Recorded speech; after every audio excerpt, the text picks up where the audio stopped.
이렇게 참 어지럽고 힘든 이 시간 가운데에서도 기도의 자리를 사모하며 나온 여러분들을 진심으로 축복합니다. 오늘 이 시간은 서로를 축복하면서 시작했으면 좋겠어요. 옆 사람을 보면서 한번 인사했으면 좋겠는데요. 하나님의 이름으로 당신을 축복합니다. 인사하겠습니다. 온라인으로도 함께 하시고 또 후에 시청하게 되실 모든 성도님들도 진심으로 축복합니다. 그런데 여러분, 축복 가운데 가장 큰 축복은 시편의 말씀처럼 하나님을 가까이 하는 것임을 믿으시길 바랍니다. 예수님을 만나는 것이 여러분 진정한 축복입니다. 그래서 축복받은 가정은 예수 만나는 사람이 한 명이라도 있는 가정입니다. 왜냐하면 예수 만나는 사람이 한 사람만 있어도 그 가정은 하나님께서 책임지시고 버리지 않으시기 때문입니다. 그 간절한 기도와 눈물과 간구 가운데에서 하나님이 외면하지 않으시기 때문입니다. 그래서 축복의 가정이죠. 그렇게 가정에 한 사람만 하나님 앞에 돌아오고 주님을 만났어도 놀라운 축복인데, 온 가정의 식구가 다 예수님을 만났다면 그보다 더 귀하고 놀라운 일이 없을 것입니다. 오늘 우리가 읽은 이 말씀에 나오는 베다니의 한 가정이 바로 그랬습니다. 나사로, 마르다, 마리아 남매의 이야기죠. 오늘 말씀은 12장인데 앞선 11장의 말씀을 보면 오빠 나사로가 죽습니다. 그리고 죽은 자 가운데서 예수 그리스도의 부활의 능력으로 그가 살아남을 경험하죠.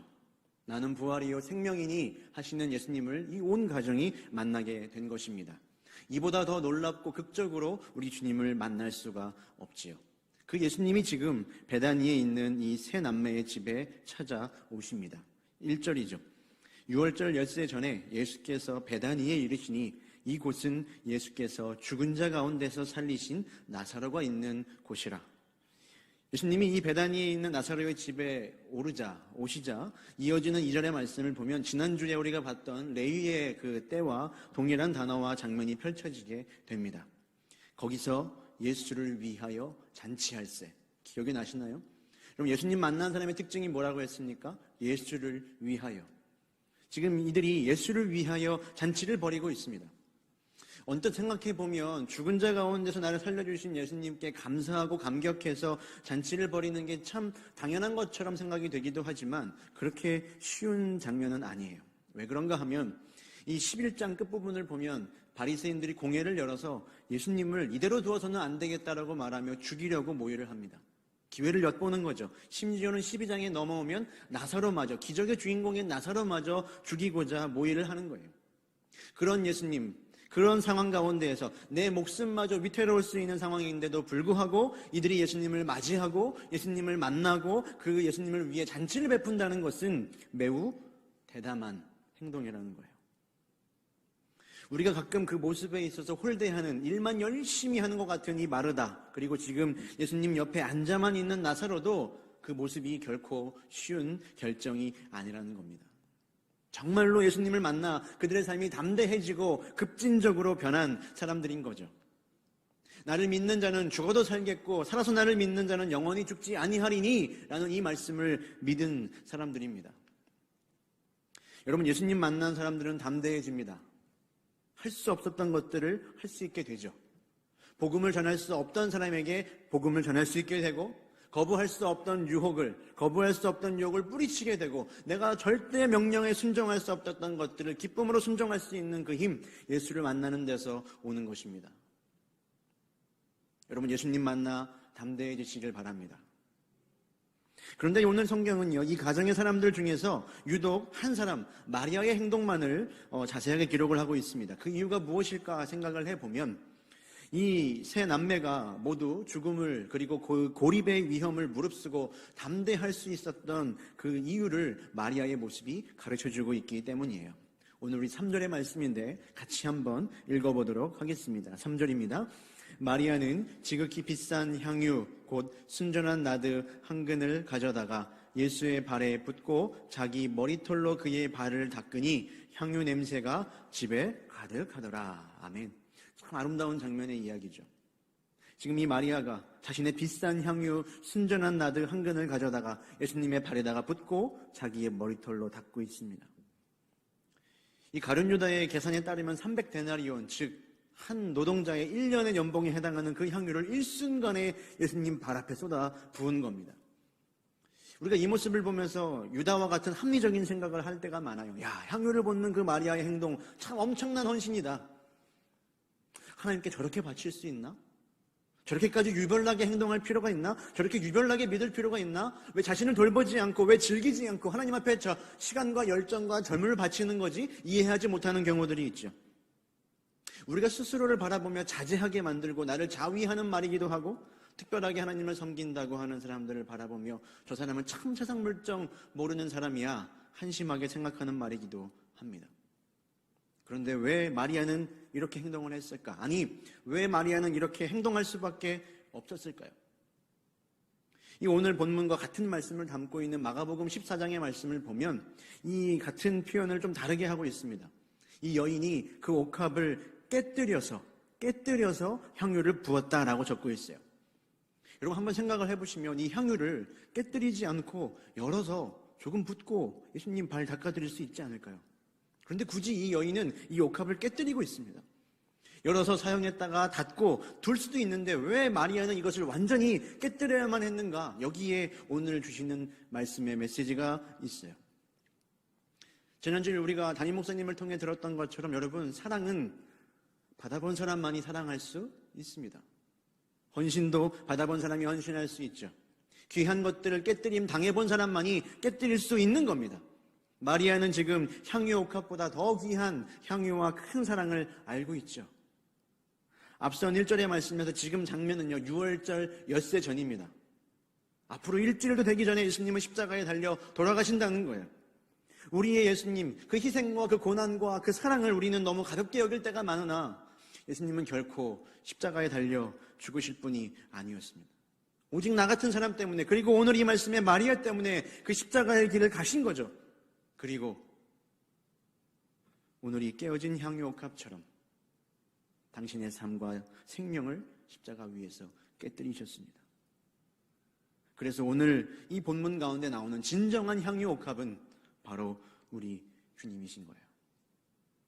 흘리신 그 향유처럼 존귀한 주님의 보혈과 눈물이 흘러내렸습니다. 마리아는 그 말을 계속 들었습니다. 내가 너를 위해 십자가에 달려 죽을 거야. 그 말을 들었던 마리아는 예수님께 드리지 않을 수가 없었죠. 옥합을 열어서 조금 붓고 말 수가 없었습니다. 완전히 깨뜨려야만 했죠.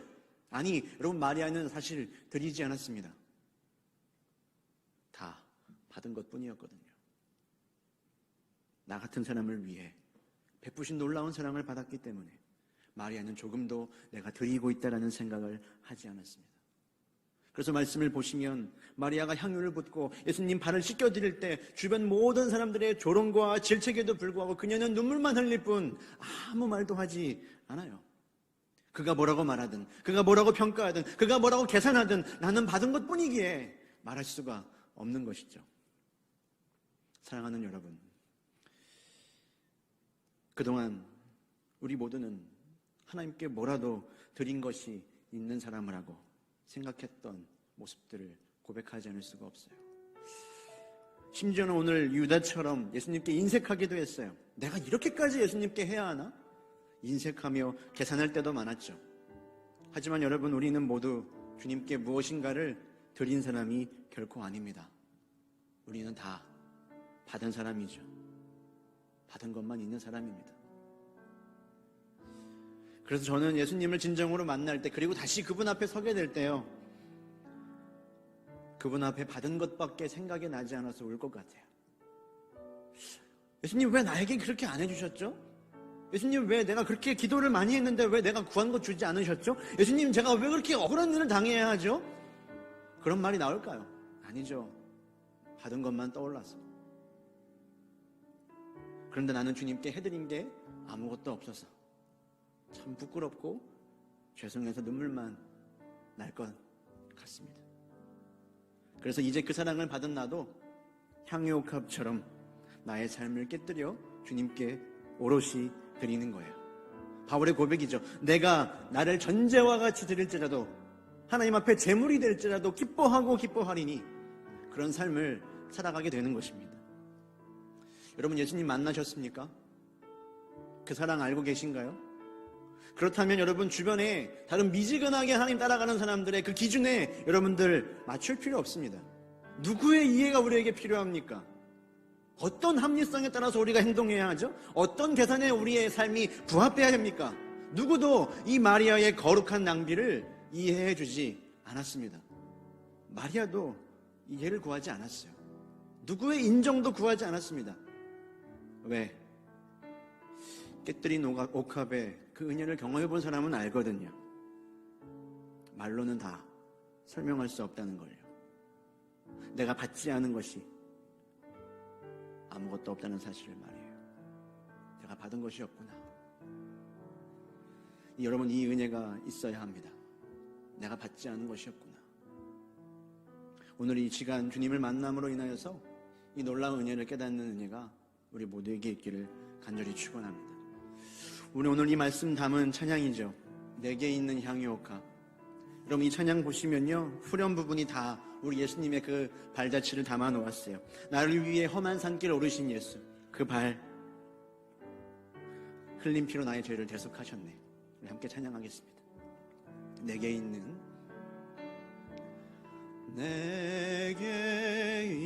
있는 향유옥합 주께 가져와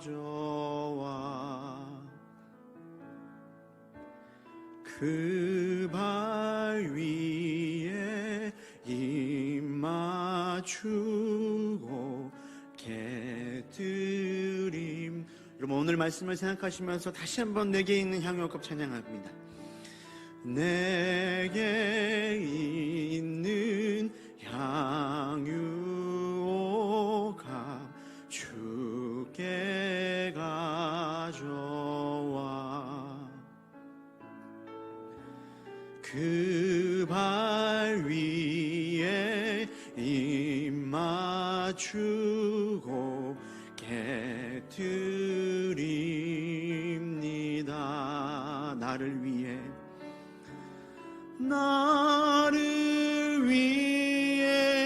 험한 산길 오르신 예수,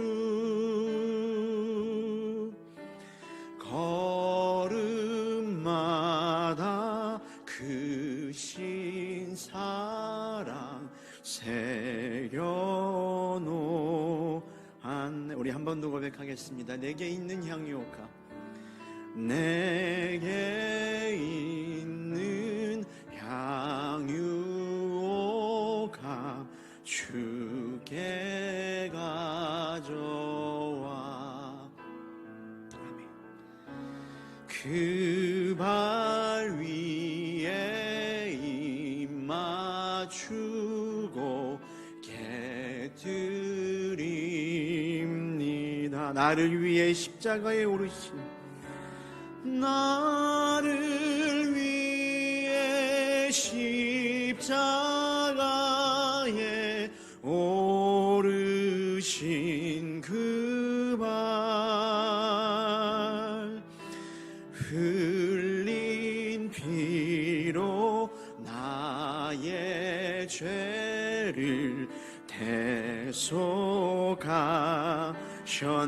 나를 위해 십자가에, 나를 위해 십자가에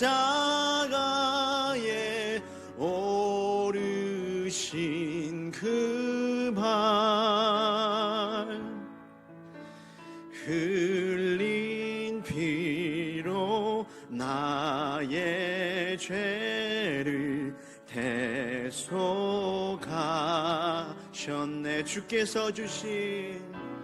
주께서 주신 모든 은혜, 나는 말할 수 없네. 내 영혼 즐거이 주 따르렵니다. 주께 내 삶 드립니다. 주께서 주신 모든 은혜, 나는 말할 수 없네. 내 영혼 즐거이 주 따르렵니다. 주께, 우리 마지막으로 고백합니다. 주님께서 주신 그 모든 은혜, 주께서 주신 모든 은혜, 나는 말할 수 없네. 내 영혼 즐거이 주 따르렵니다. 주께 내 삶 드립니다. 주께 내 삶 드립니다. 주께 내 삶 드립니다.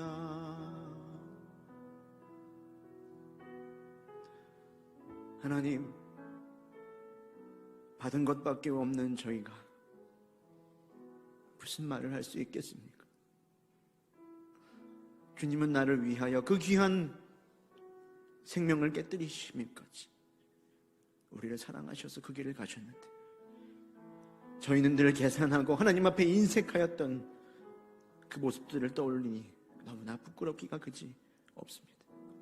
나를 위해 온 인생을 들이신 그 예수님의 사랑을 생각하며 전제와 같이 나의 삶도 하나님께 드리게 하여 주시옵소서. 우리 말씀을 생각하시면서 함께 기도하겠습니다.